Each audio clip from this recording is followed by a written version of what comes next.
favorite subjects, and I can't wait to hear from Dustin about MBTI.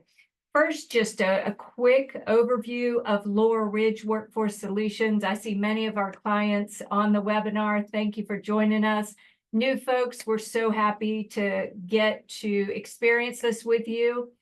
The corporate training team of Laurel Ridge Workforce Solutions, we go into companies and we do customized classes for groups of 8 or more.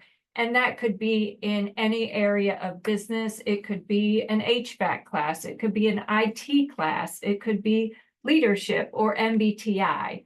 We do several assessments. MBTI is one of our favorite.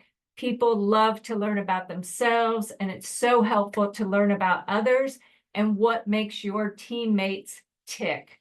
This is one of the best emotional intelligence tools that you can have and develop. So real quick, the Myers-Briggs assessment is still one of the best and easiest to understand instruments that we have to identify our tendencies and preferences when it comes to communication and other relationship-based interactions in the workplace. And during today's webinar, we're going to cover many of those interactions.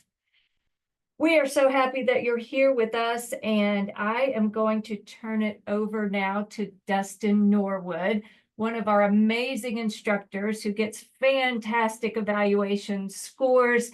And Dustin, I'll let you introduce yourself and say more. And folks, have fun, and I'll talk to you again at the end. Thanks, Christine. Glad to be here this afternoon with everybody. MBTI is one of those things that early in my career was my bread and butter because it allowed me to go into teams and really look at the composition of them, see who was there, and start building teams that were made full of authentic leaders and people that were themselves, but they were learning how to work with others while not being less of themselves. So that's my goal for you all today. I'm not going to tell you how to be or how you should be. We're all our own people.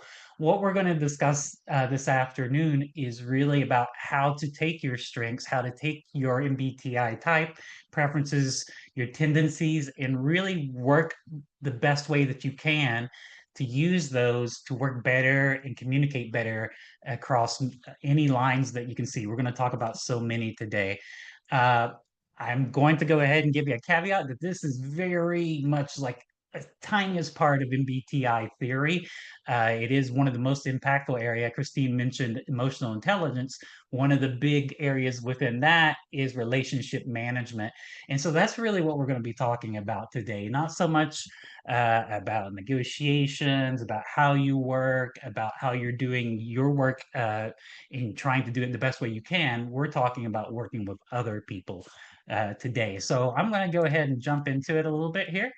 Uh, these are going to be, big, robust wordings of objectives to kind of tell you what we'll be going through. We're going to talk about techniques to adapt the same message for different types of preferences. So being able to communicate effectively with anybody you're talking to, in other words.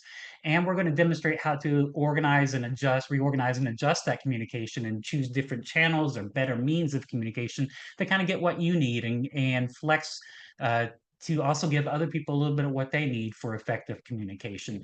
So overall, if I had to say what's the big objective, what is my objective, what I hope you get from the hour is that you're able to see and identify your own communication habits and preferences, be able to identify those of others and develop one or two, three strategies that really help you communicate more effectively or get more of what you need. So as you're going through today, please try to write down anything or highlight anything you think might be especially relevant for you or something you're dealing with, because I'll be talking about a lot of stories.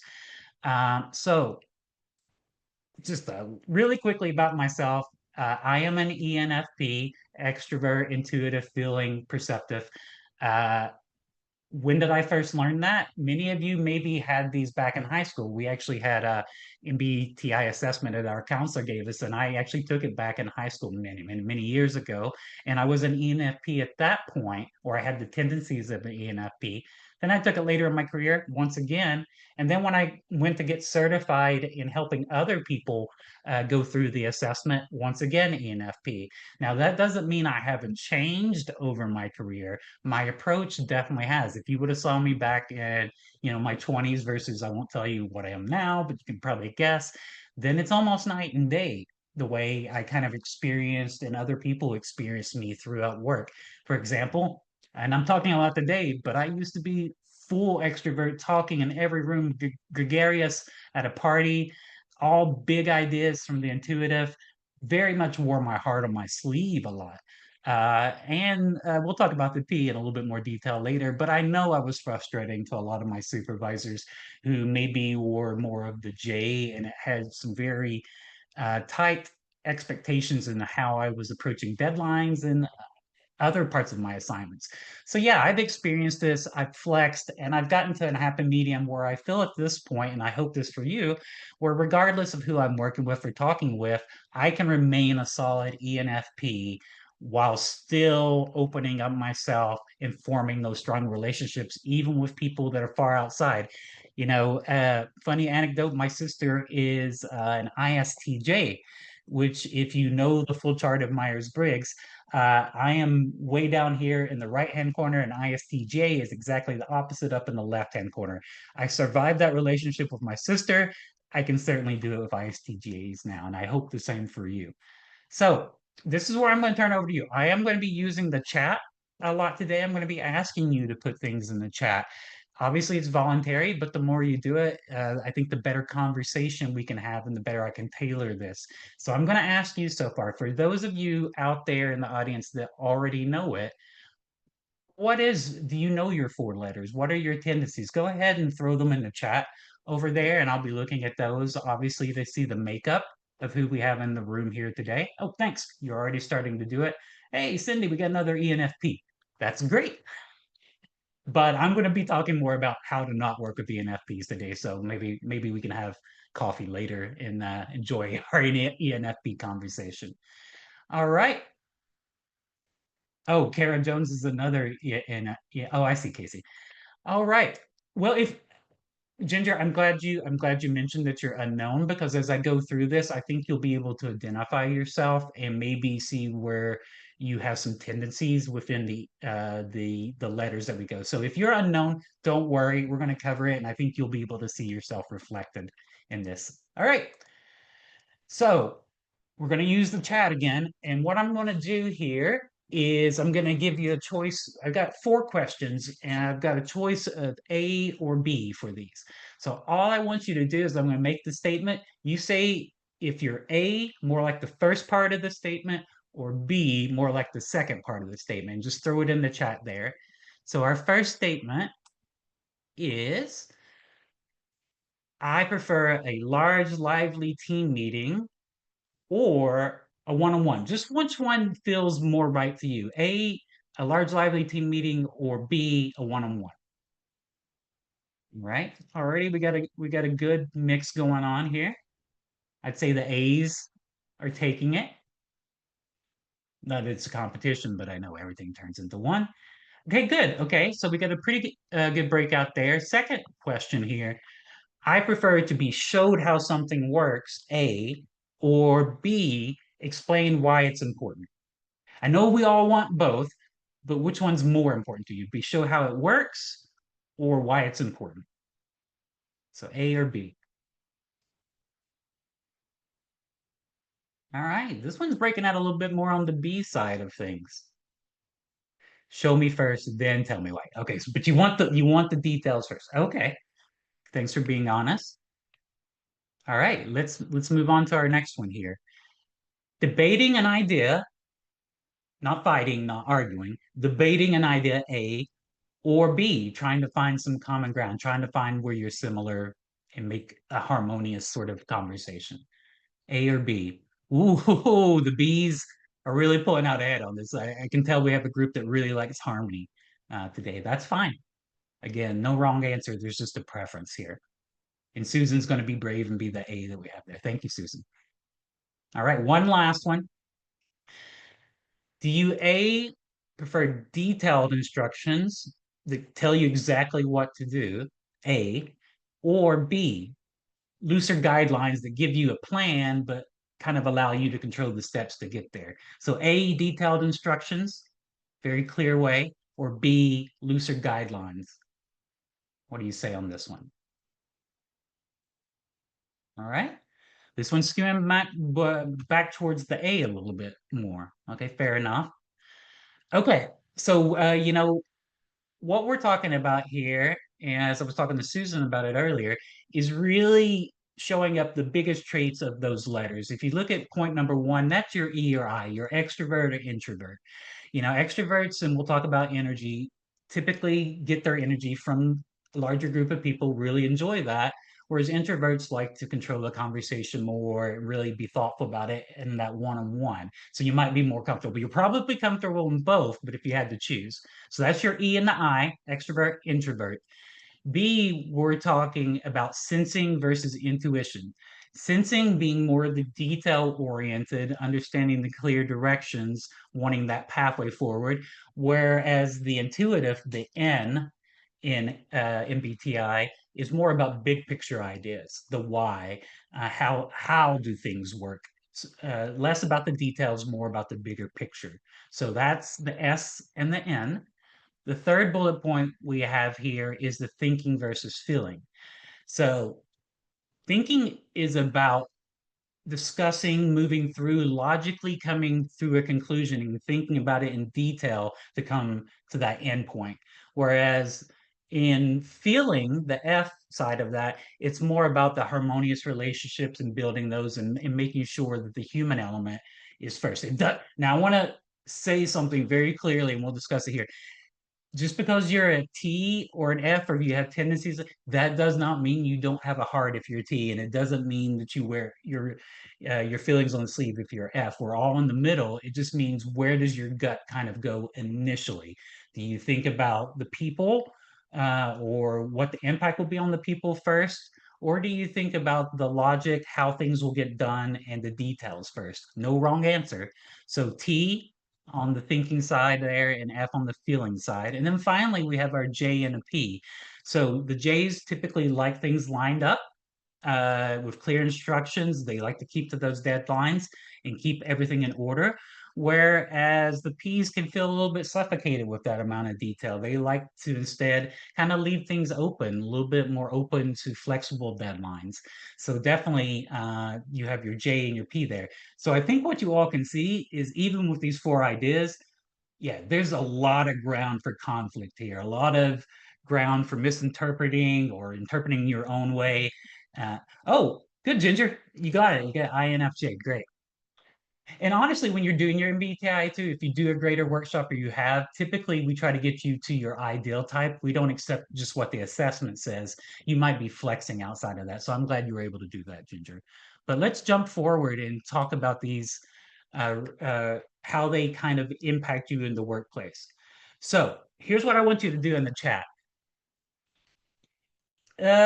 Casey, Kara, you might have to worry because you're coworkers, so you're in the room. But all I want you to put in the chat is what is that one thing in the office that people do that drives you absolutely crazy? What is your big pet peeve, especially when it comes to communications?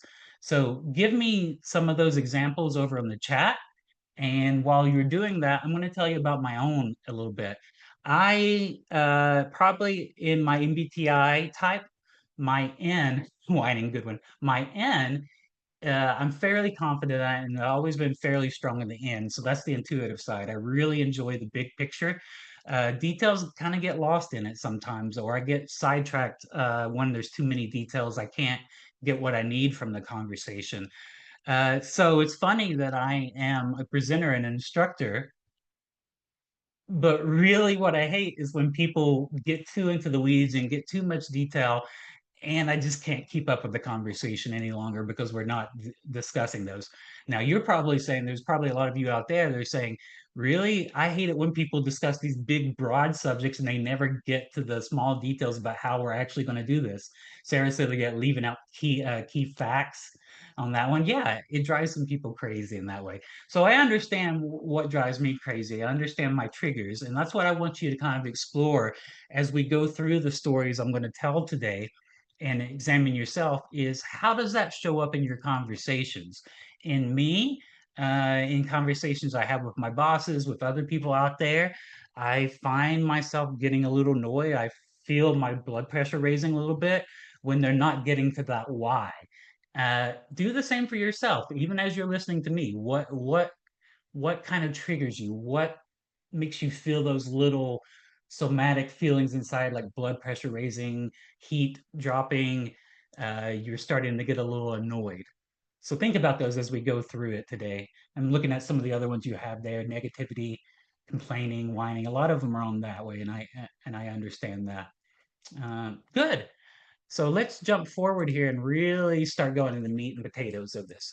So here I have Alex. You're going to get to know Alex really well over the course of next 30 minutes because Alex is our stand-in here. Just to let you know a little bit about Alex, she is a mid-level worker in an HR office, administrative. She has been working in talent and recruiting for about 7 years at this location that she's working at right now.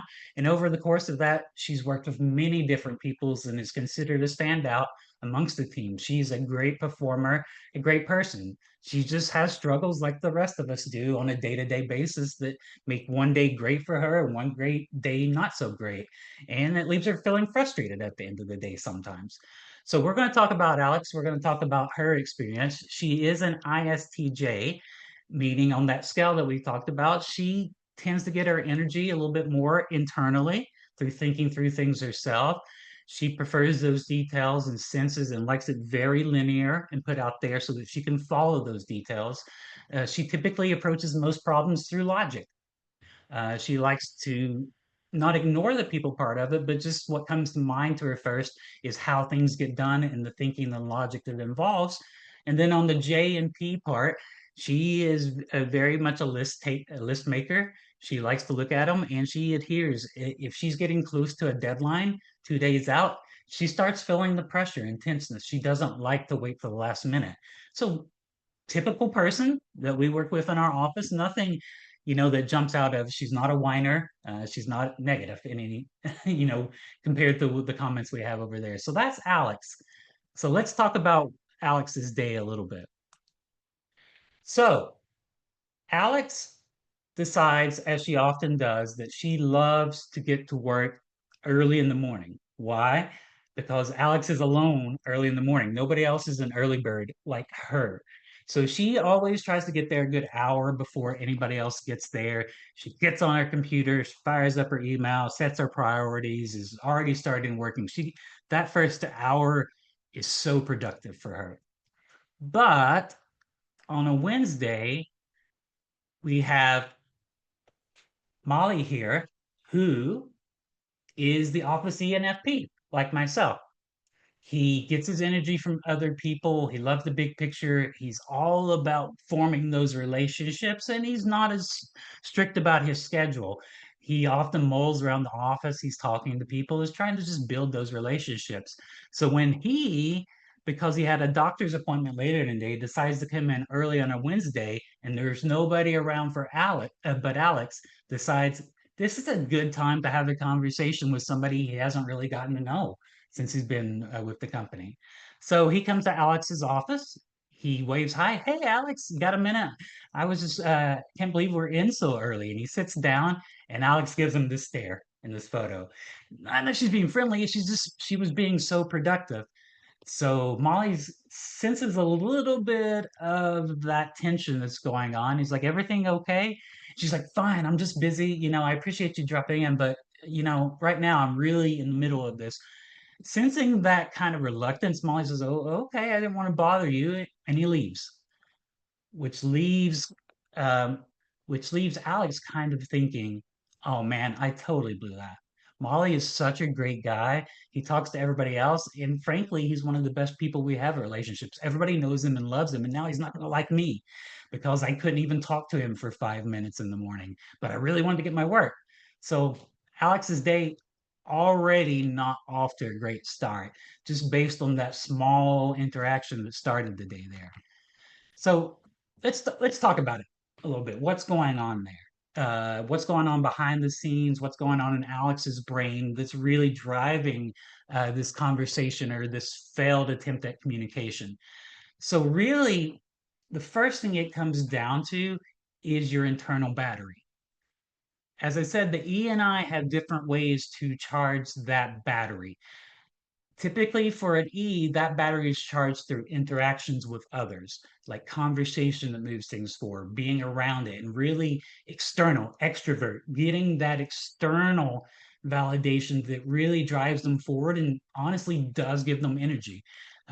It's for your eyes, you'll be surprised if you have like an E partner who goes to a party and then after the party, they're still full of energy. They just want to talk about everything that happened there. Whereas the I is dead tired. Too much, too much.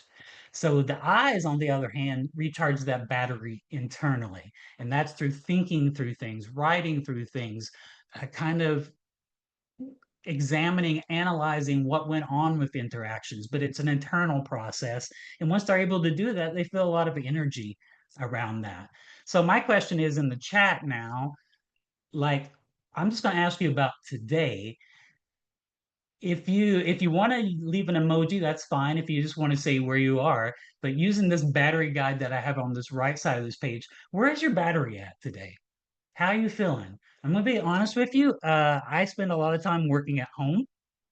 My battery's flat a lot of days. I don't get a lot of chance to interact socially as much as I used to. So today, I was kind of mid, but feeling better now. I'm talking to you all. I wish it was more back and forth, but I am feeling better. Thanks, Dinah. We got one smiley face. Anybody else? Where's your battery out today? I'll take a look at that. Everybody's on a sliding scale. So first of all, in this particular instance, Alex, who probably battery was, she likes to recharge that battery in the morning through individual work, is probably feeling a need to do that. But Molly is sitting over here and he needs to recharge his battery through talking to Alex. Neither one of them are getting what they need from this interaction. So we'll talk about strategies there, but that's the first thing that's driving a wedge between this. The other thing that often comes up is this S and N, and that means when you lead the conversation. Molly just came in and he's like, "Hey, what's up? It's big ideas." He's willing to go anywhere. But for a lot of our S's, leading with that sort of stuff is a turnoff. Leading in with what's important, what needs to be done, oftentimes gets their attention a lot more than just a general, like, "Hey, how are things?" Like being very specific, leading into conversation, making it linear. um, if you want to do a good experiment with your children or coworkers, ask them to talk about their weekend. So an N, for example, will typically go off on tangents. It won't necessarily be linear, but they'll get you excited about it. Whereas an S typically is first, next, after that, and it follows very linear theme on that. So again, that's driving a wedge between this conversation. Also prioritizing a plan or relationships. So again, Molly's going into this because he's Mr. Relationship. He builds them willy-nilly just as he goes around. But in terms of the thinkers, they like to approach those relationships even more logically. They will build those, but they want to think about what they can add to that relationship and generally are more strategic about it.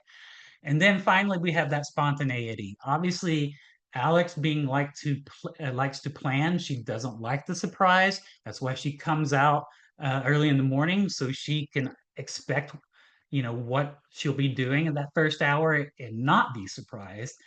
Well, Molly surprises her. So again, we have that wedge in there. So here are the four things kind of preventing this relationship from being as good as it possibly could, in terms of that. So what are the strategies that we can employ to make it a better relationship? Well, first of all, and this is a great skill for you to develop in general, is learn to be a battery detector. So especially, I don't want you to go around labeling people extrovert or introvert, but honestly, your gut will kind of tell you a little bit. You'll see if people are more inclined towards introversion or extroversion. If once you're able to do that, you will be able to see their energy levels on a daily basis, whether they're down or up, or you can just naturally see it. And so that's what I mean by being a battery detector. So, for example, if you're in an office of introverts and you're having this big brainstorming session and everybody's talking past each other and talking about it, and then there's one person sitting off in the corner who just can't keep their eyes open and is tired and just you can tell they want to be out of there. Guess what? Their battery's pretty low. And so that's what I'm talking about being the battery detector there. Also, leading in to understand and plan your conversations before you do it. So if you know you're dealing with the S and the N dynamic, starting with the why for those ends and telling them what the big picture why you're doing this versus leading with details and going into a more linear fashion. Also being flexible about inflexibility. What do I mean there? It means understanding that some types are more inclined to be flexible, and some are inherently a little bit inflexible. They prefer systems and processes the way they are. So that's what I mean about be flexible, even about inflexibility. Understand that some people need systems and processes, and just going outside of that is going to make them very uncomfortable. So thinking about that as you have these conversations, that and finally set and respect those boundaries. In Alex's case, she wants to have the conversations. She just doesn't want to be surprised by those conversations. So, like setting 10 minutes, a lunch, or something here or there, saying, hey, do you want to get together? Maybe 15 minutes and just chat later this week. That gives the prep time to respect those boundaries that Alex has set and being clear with those boundaries as well. So that's that first step. This will get you past the general expectations. If I give you any tip, it's that battery detector. Thinking about, do people need more time in their head to recharge, or do they need somebody to talk with them and have a conversation to recharge, and being understanding of that dynamic. So before I move on to our next story, any questions, anything you want to throw in the chat about kind of this initial dynamic that's going on? Are we good? You can give me a thumbs up or a yes in the chat, because we're already hitting a lot. Okay. See everybody there. Great.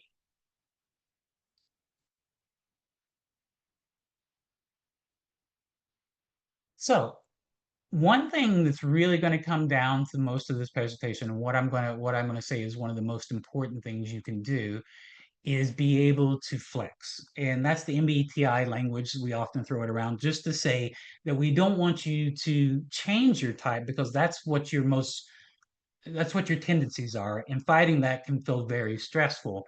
But instead, picking opportunities to stretch a little bit. And here are some ideas you can have to stretch yourself in this area, especially with your everyday conversations that you're having in the office. So first of all, in terms of your alignment towards E and I, for the E's, it means listening more and asking more questions and being intentional about that. Um, okay, relationship wise, let's get outside the workplace a little bit.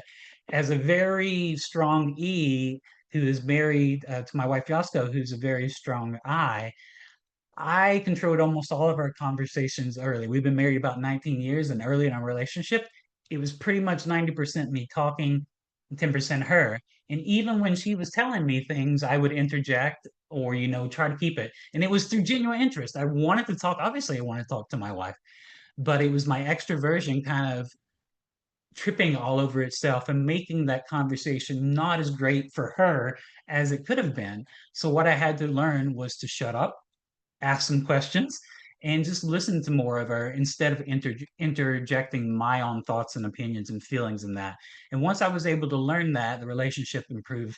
Well, you'd have to ask her, but I think it improved pretty largely based on that. Now, if you're on the other side of that coin, that means that you're going to have to be a little bit more intentional with engaging others. understanding. You might like to plan it, but that means going out of your way, maybe in meetings or in the hallway, to say, I'm going to talk to two or three people today. I'm going to do it spontaneously, and being comfortable with that. Again, just stretching a little bit. If you're very uncomfortable, then maybe just start with one text message. But the point is being intentional about what you're trying to do to stretch outside of your comfort zone. And that it also means for the E's learning to write a little bit more instead of speaking, because E's have a tendency to think out loud, if you know what I mean. Like as we're thinking, we're working through it and we often say it. But if we would learn how to put that to paper, internalize it a little bit more, it will help us kind of evaluate our ideas more. And on the other side of that, instead of over evaluating or putting everything to paper, sometimes on the I side, it means just speaking up, just going ahead, even if it's not fully polished, just saying what you want to say and doing it strategically in that way.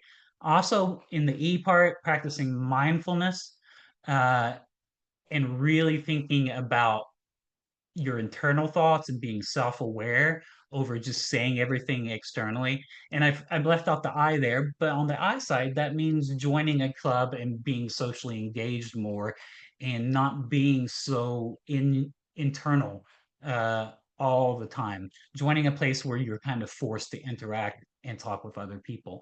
So these techniques are not going to bring you out of, again, your comfort zone too much. As you start stretching, you'll find you'll get more and more comfortable and you can start doing even more things. But start small. Just start with a little bit of a step outside of that comfort zone. And you'll see some benefits pretty much immediately, honestly, within a month or so. You'll start seeing how people interact with you changing a little bit more different. Changing. So that is our everyday conversations. Now let's jump to our favorite topic. I know everybody's here is the meeting. Having productive meetings, making sure that we have meetings that are true and inclusive to everybody's types. So after that meeting, Kim has a team meeting led by Leo, who is in charge of her department, two levels up. So he's two levels up from Alex. Alex goes to this meeting. In the room, you can see even how the sitting. Alex gets a seat near the back of the room, but already the extroverts are kind of taking up that front table. And then as the meeting gets started, Leo jumps in with a big question. He's like, so how can we improve everything? It's a huge question. And frankly, Alex is like, well, I don't even know where to begin with that question. But before she has time to think about that, the four extroverts at the beginning table already jump in with their thoughts. And this meeting continues this way for the entire hour, where it's just a discussion, ideas, things are going back. It follows no linear path. And in fact, there was no agenda that was sent prior to the meeting. So what does Alex do during that entire meeting? She keeps her head down. She thinks she wants to say something. She writes her notes. She gets frustrated and she gets ready to leave. And sure enough, when the hour hits, she's one of the first ones out the door before she hears Leo say, stop, which we'll get to in a moment and talk about it. But that is Alex's experience in this meeting. The ENTJ, Leo, and the other extroverts likely had a great experience. And if you ask them, they would say, that was a fine meeting. I felt really energized with that. But Alex was not. So what's going on here? Let's talk about it a little bit. So in this case, this is the classic could have been an email, which is said like 9 times out of 10. I hear a lot these days. But really, what's going on there is people feel like their time is being wasted. They are not getting anything from the meetings they're attending. So, if you want to have an MBTI smart meeting that thinks about all these things, it really starts with that agenda. And why do we talk about the agenda? Because as we said, for eyes, they need time to prep and logically think about these things. By setting an agenda, you've given a roadmap and you've allowed them to prep. I understand Leo may have wanted to discuss some big ideas, but Alex had no idea what ideas he wanted to discuss prior to coming in that room, so she was not prepared. Whereas other people require less prep and felt better in that meeting. So starting with that agenda, and then We love to say who led the meeting, but I'm going to suggest something different. Who facilitated the meeting? The real goal of the person at the front of the room or on the sides is to facilitate that. And that means to control the flow of conversation and make sure that the agenda is hitting, which means passing the ball, not allowing some people to hold that ball or the conversation the whole time. It also means when tangents get brought up, to not say that we're not going to talk about them, but allowing the conversation to be in more linear and saying, let's park that idea for a minute and come back to it. So that way, not interrupting the flow of the conversation. And that's what I mean by directing traffic too. That means turning to Alex and saying, Alex, I haven't heard from you. I really like your thought on this. And I know people don't like being put on the spot, but it is inclusive and it is allowing Alex uh, the chance to kind of cut in, because a lot of times what happens is people are arguing over that ball, the discussion, the conversation in it. And as a result, some people who would have liked to had it have no chance to be able to do that.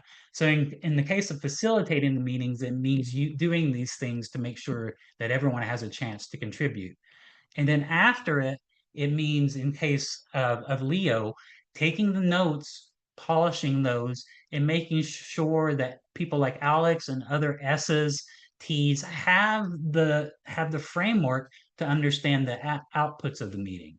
Not just saying, well, that was a great meeting, and then forgetting about it, and then maybe have the same meeting a week or two later. Providing the notes, providing the outcomes, and then honestly allowing those who are not as extroverted an opportunity for questions outside the meeting, because they're probably still going through the notes. They're still internalizing their thoughts on it. So providing them an opportunity where they can still voice those thoughts outside of that meeting. So that's a better meeting in general, running those, but it doesn't really solve the overall problem with meetings, which is that we have all kinds of people with different tendencies, preferences, all in the same room, and we're hoping it's productive just by the sake of us being there. Well, it doesn't happen that way, so we have to take a look at it. So, in your case, and I'm going to say this because I neglected to mention it earlier.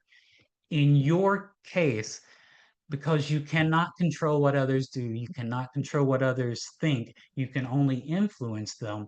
It means making the most of meetings, starting by looking at yourself and how you approach the meetings that you participate in. So how can we flex that way using our language from earlier? One, it means if you're an I, not waiting until you have the perfect response or you have the perfect idea. If you have something to say, speak now and go ahead and get it out there. And understand you might be fearful to do so, but doing so will help you flex and be more comfortable at doing it. It's stretching. For the E, it means cutting off what you want to say, the statements you want, looking around the room, asking questions to those in the room, and passing that ball, like I said. That way you're getting known more or less about what you say or what you contribute in terms of what you're stating, your direct statements, and more about how you facilitate others being able to get involved with the meeting. So that's a small adjustment that you can make there, and you can do it with any meeting. It also means your approach to notes. Okay, chat question for everybody, and then I'll tell you my honest approach to it. Who you can give me notes or no notes in the chat. Who takes copious notes during a meeting? Who is taking notes right now? And then being honest, who doesn't take no notes? And I'll make you no notes. People feel better. I'm a no note person. Notes drive me crazy. I feel like I can't pay attention to what people are saying, and I'm less involved when I'm taking them. I begrudgingly write down words on a paper. That's what I do. Oh, we got a notes. We got a big notes crowd here today. That's fine. Uh, so what I'm going to appeal to you is saying, if you feel like you're doing it to the point where you're not participating in the conversations being had, find strategic points during the meeting to put down that pencil and interact with that conversation rather than trying to capture everything everybody's trying to say about that. That's all I'm gonna say. Don't stop taking notes. Please don't, because I know you need them. It just means taking an opportunity to put down the pencil. And then for me, what I had to force myself to do on the inside was make myself jot down the most important points at the very least, the keywords, the things that'll spark my memory to make sure that, it's not just a brainstorming meeting or something a lot of times extroverts will talk about going into a meeting and feeling very energized and excited about it. And then you ask them an hour later what came out of it, and they can't remember. They just remember the experience. So being an honesty and writing down at least the keywords. If you're going to use AI, that's fine. AI is a tool out there. It's a great tool for these sort of things. Just be aware of privacy and all those details. We won't go into it today. And then finally, in a meeting, is closing with that confidence to allow people to get the most out of it. That means P's, you know, providing a checklist. You probably hate lists.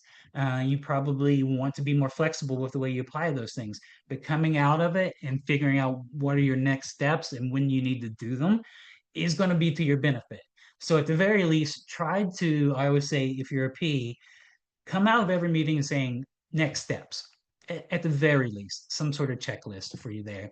And then if you're more on that J side and you want closure and you want things to kind of be finished, then why not leave it with an open question, something to consider for the future, some bigger idea that leaves things open enough where people have some leg room to kind of think about the ideas that were discussed. Again, these are small stretches to really just make the meetings a slightly more effective. If everybody in that meeting stretched a little bit outside of their comfort zones, then it would be more welcoming to everybody there, and likely more people would get something out of that meeting. I'm not promising that they'll get something out of it, but it will be more impactful in general.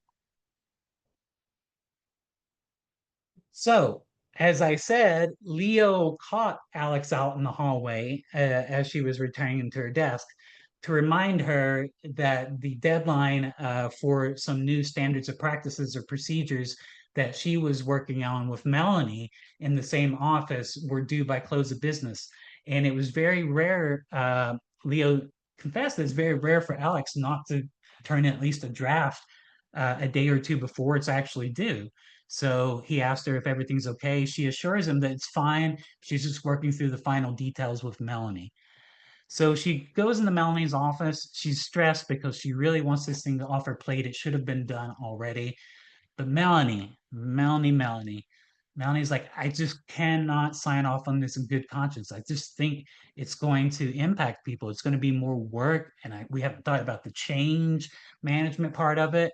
I just don't want to upset folks. I just don't think we're quite there yet in terms of that the approach to this, which drives Alex crazy. She understands the people part of it. She understands that there's going to be changes, but the fact is, this deadline is coming today, and they have to make a decision on this. So they go back and forth. They keep getting frustrated. I think you can imagine the details of that until Alex says, "Okay, I just need a break," and she leaves. Melanie's upset. Alex is upset. So here's the score today. Alex started off the day badly with Molly, kind of with that interaction. She had a horrible meeting with her boss Leo, where she felt not heard and that it was worthless to her. And now she's butting heads with Melanie on something she needs to get done today. She's just at her wits' end, and I'm sure we've all had days like that. So, what's going on with Melanie? And we'll talk about what Alex does after this. But what's going on with Melody as we're working on projects and we're trying to influence and get people to see our side of things is again that dynamics. And so, if you want to get people past that finish line, it really is about that stretching, that flexing again. So, we're going to, again, whatever your strength is, the T or the F, the logic or the feelings, how it impacts people, try the opposite. Try leading with the people if you're a T, and try leading with the F if you're not. And especially if you're talking to people that you know are solidly within one of those camps. Melanie, if we go back to here, was an IFJ. So she shares the I and the J with Alex, who's an ISTJ. But that N and F are really big picture and really focused on people. And Alex probably has that blind spot. Now, had she come into that meeting and said, "Hey, I get it. We're working with people," and put that up front, she would have had a possibly a better conclusion with Melanie, who's really looking for that people part of it and the bigger picture part of it. It also means calibrating your I can't even say my own word, detail meter, detailmeter. I came up with different sayings of that. And what I mean by a detail meter is understanding that different people need different levels of detail. I think we already established this. Um, uh, a lot of people in this room are note takers. They like the process. I'm imagining we do have a lot of S's in here that love that, and that's fine. So that means if you're an N, flexing yourself and giving more details than maybe you're comfortable doing, and understanding that the people you're talking to need those.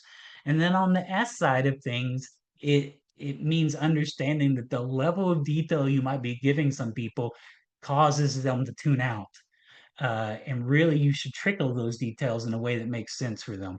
It doesn't mean you're not going to give them, it means giving them only what they need for right now and not kind of drowning them in those details that you might be accustomed to. And then finally, the choose the medium between the E and I. Um, we talked about the preference for writing and speaking. So in this case, it was very odd for Alex to go into the room with another introvert and kind of catch her by surprise. But it was so important to her that she kind of breached that.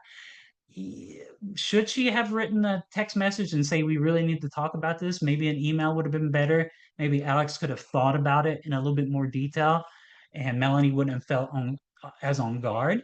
So really thinking and strategizing about what's the best way to communicate. Is it a text message? Is it an email? Should I pick up the phone? Is this person going to feel put off if I barge into the room because they don't expect me? Really being intentional again with how you're choosing that. And then whether you're going to have the final details flexible or firm. Some people want to leave every interaction with clear instructions on a checklist on what needs to be done and dates and times. Other people want to leave with a vague concept and understand what needs to be done, but not really details on how they should do it. So if you're in one of those camps, it means again flexing in being able to say, okay, well, maybe not everything needs to be finalized, but I at least need A, B, and C, and then we can leave this open. Whereas on the other side, it means saying, okay, let's go ahead and get these decisions, even though I'd like to discuss them more. Let's set a deadline, make these decisions, and then leave this one little area open. Same conclusion to both. It's just that the approach is a little bit different. And so think about how you're approaching that in this case. So back to Alex here. Let me grab a quick drink. Back to Alex here. She's upset. It's middle of the day. Day's not going well for her. She had a perfect day planned. So what does she do? She decides to call her her mentor Lois, who shares the type with her as an ISTJ. And she begins venting and unloading about Molly, how he barged in, about Leo never listens to her and only listens to the people in that meeting, and how she can't work with Melanie because Melanie, all she cares about is how she's going to upset people and she doesn't want to upset people. Alex is just not having the greatest day. And that's when Lois, a more veteran and a person who's gone through an MBTI workshop and really works hard on these, says, Alex, I get you. This is frustrating. I would be frustrated too. But let's face it, you can't control people. You can't influence them. You can't push them to be what you want them to be. So, what can you control in this instance? What can you do to make this while still keeping true to yourself, setting those boundaries? What are your strategies for repairing these relationships and really getting the most out of them? So Alex and her talked a little bit. They brainstormed and thought through everything in detail about how Alex could go about it. Again, understanding that she is in control of how she responds. They are not. She cannot influence them directly. She cannot make them be the people she wants them to be. So instead, she has to develop a strategy for herself. So, what is that strategy? And that's what we're going to go into the punchline today. So, here's the finish of the story. Alex goes and approaches Molly after a conversation, and she says, "Hey, I'm really sorry about the way I handled this morning. You just surprised me. I come in early to work. I just didn't expect you to show up. No one's ever here. I didn't mean it to go that way. But she says, what? You know what? I really wanted to talk through you and get to know you. Why don't we set lunch later this week on Thursday? My treat. I'd love to take you out. Let's go down to the cafe downstairs. Molly's like, that would be awesome. I love having lunch. And there you go. She set the boundaries. She's set a date in the future where she can prep, feel comfortable. She's not focused on the work, but she's flexing to Molly, understanding that he wants to form that relationship. So things are good there. Then she makes a stop by Leo's office and says, hey, how do you think that meeting went today? And he's like, well, same as always. We got some good ideas. I'm just going to see where people run with them. And hopefully we can get something out of it. And he's honest. He's like, but I wish you'd speak up more. You've been in this department a long time. And honestly, I think you have a lot to add, but you're always so quiet during the meetings. And that's when Alex is honest to him and saying, I can't just speak up like the other people in the room. It feels like you never passed the ball to me. And I'm just sitting there. I'm ready to talk. It's just that I'm not like them. I can't jump in. If maybe you could provide us an agenda beforehand and maybe you could do a little bit, of a job of directing traffic, I would love to talk during meetings. And Leo sits there and thinks, huh, I've never really thought about it before. I just assume everybody, if they were prepped, jumped in there and got into the weeds. And Alex said, no, not me. It's just not me. So Leo said, yeah, let's give it a go. Let's try that at our next meeting. I'll give you an agenda, but I'm going to expect you to talk during it. And Alex said, absolutely. I'm going to be ready. So again, relationship, Alex is getting more of what she needs. She's being clear about what she needs and helping Leo understand what she needs in that case. And then finally, she goes back to her office, sends a Teams message to Melanie and said, hey, do you have 30 minutes to chat? I don't think it went that well this morning. Melody chimes back, yeah, can you give me 20 minutes? I'm just trying to finish up something. So 20 minutes later, Alex walks back into Melanie's office. She sits down and she says, listen, you're right. I probably wasn't thinking about the impact on people, and you are really good at that. But I know we could bat around these ideas forever, and we have to get these out there because if we don't, production, of what we're doing is going to continue the way it is, and this is not acceptable. So here's the thing. If I help you address the change and we come up with some good messaging and communication that addresses those people and helps them transition a little bit better, can we sign off on this and get it moving forward? Melanie said, that's all I really was concerned about. But yeah, I mean, that's just the part I wanted to cover. So she agrees. They sign off on the documents, they move forward, the deadline is met. Alex is happy, Melanie feels heard. So, all in all, this bad day that Alex was having, through just being yourself, not doing anything particularly wrong, has done a complete 360 because she flexed outside of her comfort zone a little bit. So that's the moral of the story today. And that's really where I wanted to come down to at the conclusion of this story is that you're in control of it. And the strategies and your intentions that go into that, now that you know these things, knowledge is power, so it's on you to do them, is going to improve your communication throughout your life, your workplace, however, any group that you're in. So, in summary, and then we'll open up in case we do have any questions here. Understand how those human batteries work on the extroverted and introverted side. Understand how to read those and work with different people across those different that spectrum. Flex outside your type, always be stretching, not to the point where you're uncomfortable, but that you're always doing something that feels a little bit outside your comfort zone.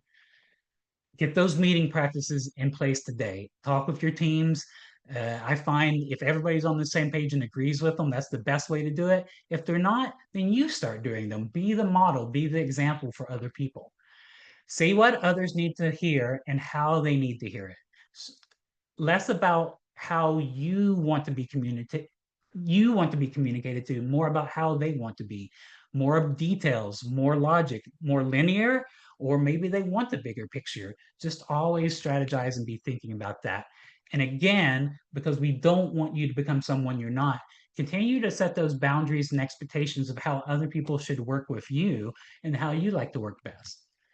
So that's it in a nutshell. I don't know if we have any questions. I've got my contact information here for everybody. Would love to connect if you have in my true introvert fashion, if you've had a question and you don't want to voice it to the group, please hit me via email on LinkedIn. Be glad to chat with you outside the class. So, Diana, with that, do we have any questions? I don't see any questions. I'm just going to close us out here in the next few minutes, folks. If you have a question, feel free to put it in the chat, or if you're more comfortable, email Dustin directly. Dustin, thank you so much. That was fantastic. You gave us some great practical tips, and we really appreciate that. Again, Dustin Norwood, one of our amazing instructors. If you would like to talk to us about bringing customized training to your location, please reach out to Diana or me. We will send you the recording of this presentation. You can also find it on our website, probably early next week. And Diana has put a link in the chat to our November 12th free webinar, which will be Conversations for Better Teamwork. The three of us, Dustin, Diana, and I, will hang on here for the next few minutes. If you'd like to unmute yourself and give us any feedback or ask any questions, we'll hang out for the next few minutes. Again, thank you so much, Dustin. Wonderful job. And folks, please have a safe and wonderful day.